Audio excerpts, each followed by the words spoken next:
খোলা পড়ে আছে বই খাতা, নিঃসঙ্গ সেই খাট, আর উঠোনে একা পড়ে আছে প্রিয় দোলনাটি।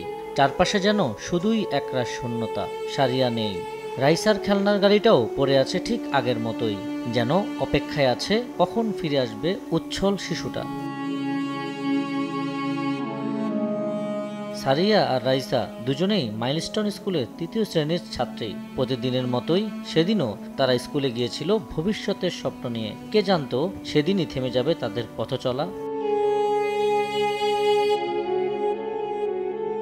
সারিয়ার মর্মান্তিক মৃত্যুতে শোকে স্তব্ধ পরিবার। প্রতি মুহূর্তে তারা করছে উচ্ছল মেয়েটির স্মৃতি। মেয়েকে আমরা এভাবে দেখবো এখানে, ভাই আমরা কল্পনা করতে পারি নাই আমার মেয়ে ওইখানে এভাবে শুয়ে থাকবে। প্রথম দেওয়া ছিল মার সাথে চুমা দিয়ে সুস্থ সবল, আর শেষ দেখা হয়েছে আমার ছোট ভাই বললো ভাই আমার ভাই মায় নাই বইরে গেছে, ভাই মায় নাই।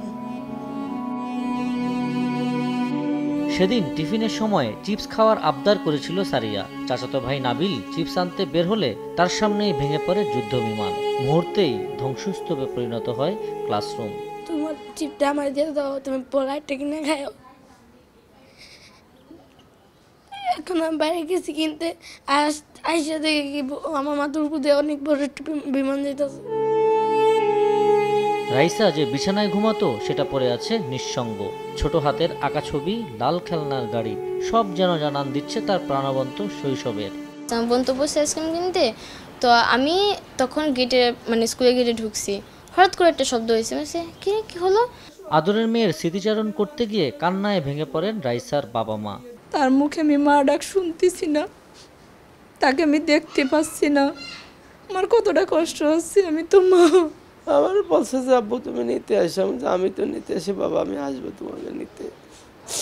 শান্তিতে তো আর আমার মেয়ে নিতে আনতে পারি নেই, এই কষ্টে তো আরো বুক ফেটে যাচ্ছে। সন্তানহারা বাবা মার জীবনের শূন্যতা কখনোই পূরণ হবে না। তাই অনাকাঙ্ক্ষিত দুর্ঘটনা রোধে সরকারকে প্রয়োজনীয় পদক্ষেপ নেওয়ার তাগিদ ক্ষতিগ্রস্তদের।